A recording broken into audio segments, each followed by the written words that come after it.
Hello, my name is Jeff Rolka. I want to thank you for checking out my video. I answer all of the questions. Well, when I get questions in the comments, I answer as many as I possibly can, or at least acknowledge that I have read them. That's what the little heart thing is for. And I take great pleasure in that because there's so much interesting information and questions and things that I find. So I've been picking out a question here and a question there, and today I have 4 because I thought that they were probably fairly widely applicable and might help a lot of people. So I'm going to address them here. Thank you if you've chosen to subscribe. If you haven't yet, I hope you'll do so now. There are a variety of ways to support my channel. You'll find those in the description. They include not only Patreon, but also Amazon affiliate links, which cost you nothing, but a small portion of that sale comes back to the channel, and it's greatly appreciated. And I thank you if you should choose to do such a thing. Right. Hi, Jeff. One question. When you don't announce that an exercise goes over the secondo passaggio, am I supposed to stay in chest voice? I actually can't do that, not only here, also in other videos. Good question, fair question.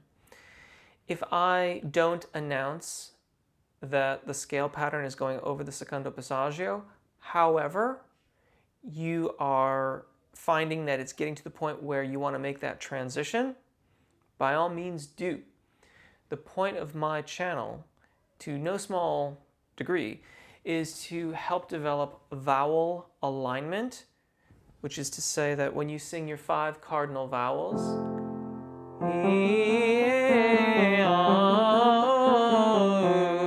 you get similar tone quality, similar resonance, good intonation and response, and that you can then use that to work on vowel modifications and registration event technique to sing over the registration points in your voice.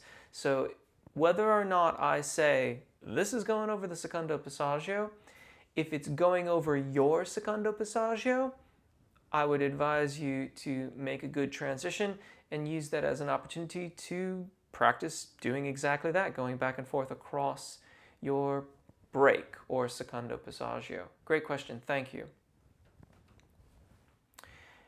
So, if I can do the whole warm-up till the end of the video, that means that I'm a tenor, question mark, question mark. And will I be able, with practice, to make my falsetto notes chest notes? Basically, make my fake voice true voice. A very interesting question. The answer to that question, I think you would get a different answer depending on whom you posed it to. There are a lot of words in that question, like the word falsetto primarily, that don't get used to mean the same thing depending on the vocal instructor that you are speaking to. Now, I did write back, I believe I wrote back to all 4 of these questions. The last 2, I just said I was going to address it here in the video, but in question 1, I did give them a written response. In question 2, I had a very short response, which was effectively no.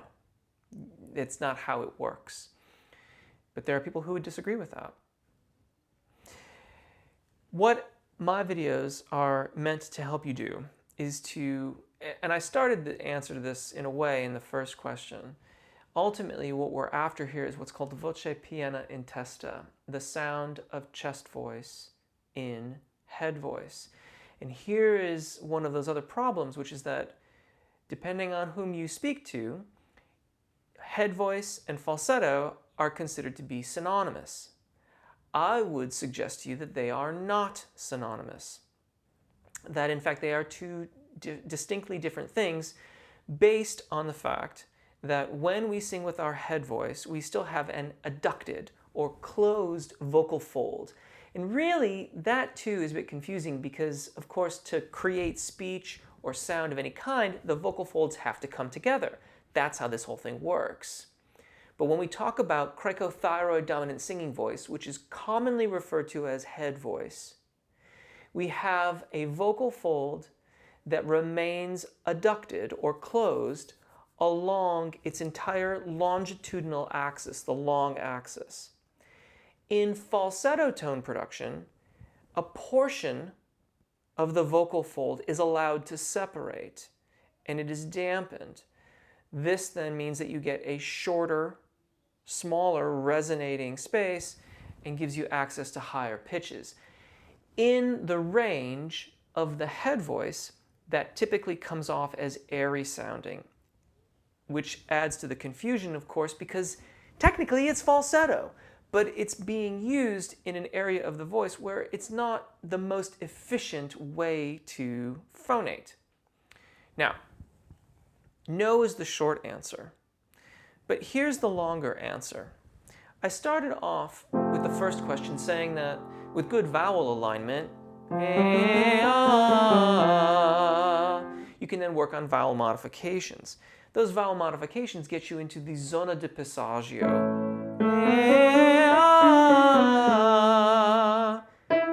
That's an E above middle C.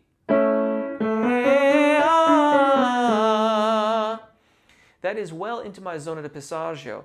And what I am doing is I am making incremental changes to the way that I am shaping the vowel, the airflow, the subglottic air pressure, and ultimately I've cultivated release with my vocal fold so that the vocal fold can start the process of elongating longitudinally as I get towards my secondo passaggio. Now, if I do all of this really well, then what happens is that as I go over my secondo passaggio, the tone quality, the resonances, there'll be a consistent volume creation, all that kind of stuff, as I make my way into my head voice, my cricothyroid dominant singing voice. That, and again, if I do this well, I will get voce piena in testa, the sound of my chest voice in head. And that is what this is all about. This channel is primarily about. So again, A major with an E natural at the topmost point. Keeping in mind that my secondo passaggio is about there. It's like not really F and it's not really F sharp. It's sort of sandwiched in the middle. On a good day, it feels more like F sharp to me. On a bad day, it feels in between the cracks, so to speak. So again, if I do this well,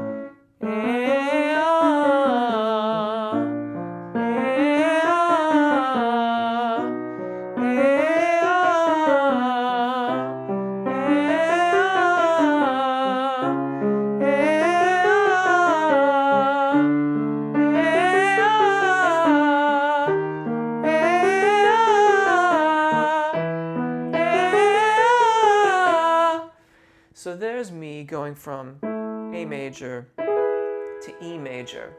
And again, my secondo passaggio is here, my break, if you will. And of course, I'll have to listen back to this and see just how well I did, but just from sitting in the room, I would say that's reasonably good. And that is the idea, to go back and forth across that registration event, getting in and out of the cricothyroid dominant singing voice. If we do our modifications properly, if we maintain good subglottic engagement and airflow, if we cultivate release so the vocal fold is allowed to elongate and remain adducted, then we will get voce piena in testa, the sound of chest voice in head. New practitioners of this frequently get discouraged by a couple things. One is the internal sound, and I don't talk about this nearly enough, but the internal sound is vastly different from what you hear outside. Now, I know this because I record myself. I don't like record myself critically every day, but in some capacity, nearly every day, I get to hear some type of recording of my voice. So I know the differences between what I'm hearing in my head versus what is coming out of my mouth. New practitioners will still have the discrepancy outside though too. So for a new individual who doesn't have things like really worked out, what you'll get and what you want, especially if you've had a falsetto tone production, is going to sound more hollow sounding, You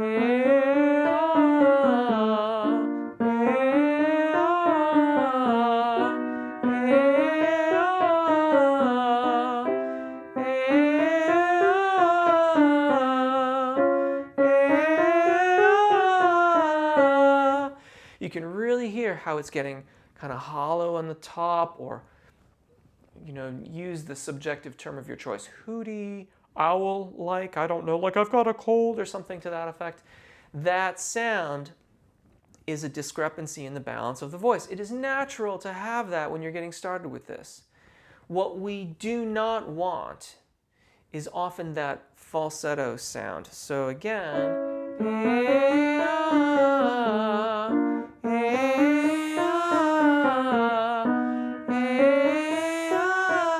whereas the vocal fold is separating, and it's doing so at such a low tessitura, such a low part of my range, that because of the inefficiency of use of my voice, you're getting a lot of air spillage. And so it is falsetto, but it's and I'm going to use the word wrong, but I don't really want to use that word.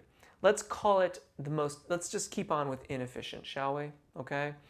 I mean, I've already said wrong, so whatever, but it's not an efficient use of the voice at that range. The falsetto range is higher up in the male or testosterone, if you will, vocal influenced voices. And it's there when you get that dampening and the separation. Things tend to work really well, and it's a very full sound. Those B naturals that I was getting to earlier on a moment ago are just at the point of registration change for me for my next registration event when I'm getting into the falsetto range. But had I carried on, it would have remained quite full sounding. So no is the short answer to that question, but there are alternatives to just that wispy, airy falsetto tone. There are those who would disagree with me. I would encourage you to investigate that and see what you think. You can come back and ask another question, either leaving it in the comment section or perhaps when I do community questions, which I'm going to be doing in the next couple of weeks, probably for the month of June. Yes. Carrying on. I'm a new singer, and I feel a lot of tightness in my throat when I sing. What's the best way to deal with that? For one, stick to as limited a range as possible. The beginner videos, there's a beginner playlist on my channel.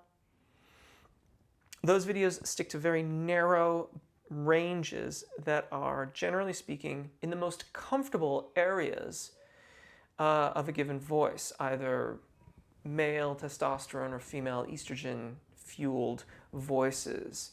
And by staying in those limited ranges, you can work on the balance of airflow and vocal fold engagement. Hopefully your voice won't still be getting tense or tight or hurting you in that period. If so, you can carry on with the exercises and continue to expand your range outward once you've had some time to kind of get used to it, habitualize that mode of phonation. If it's still hurting you or feeling sore or tight or tense or any of those things, if at all possible, get a consultation with someone either in your area or online, of course, if you're right now sheltering in place. I would encourage you to contact local community colleges and local schools, universities, and things like that. They will often have students and educators who are required to do teaching assignments, and they are often at low or no cost. So you might be able to get like some help for free, possibly, or even at a very, very low cost. As a beginner, I can understand why you want to not spend the money if you can avoid it. By the same token, this is a great opportunity to really get a good start on this thing. And if you do that, if you spend a little time or a little bit of money right now, you might find that you save yourself a lot of time, heartache, and money later on by trying to rewrite patterns and habits that you've developed over that course of time while you've been just getting started. Finally, Jeff, I am a soprano and I think I am weak and have no volume at the bottom of my range. I do mezzo exercises. Will that help me build that up? Maybe, but probably not. To a certain degree, it depends on your history of training and how you've been using your voice. If you've been singing in choirs a lot, if you've been working on classical repertoire or studying with a classical vocalist, and now you're either not getting the response in your lower range that you wish, or you're singing pop music, but you've sung more classical in the past, or choir in the past. The technique for choir, choral singing, and for a lot of classical repertoire in the soprano voice is to extend as much cricothyroid dominance down as low as possible. It's really difficult for me to demonstrate this because I don't have the vast middle voice register that a soprano does. The middle voice on a soprano goes from about E flat 4 as high as G5.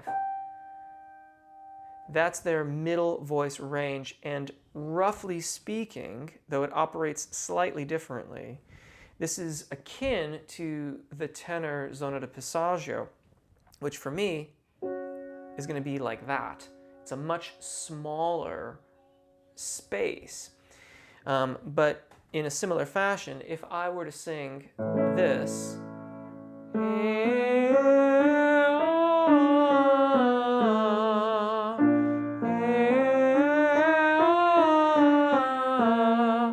as opposed to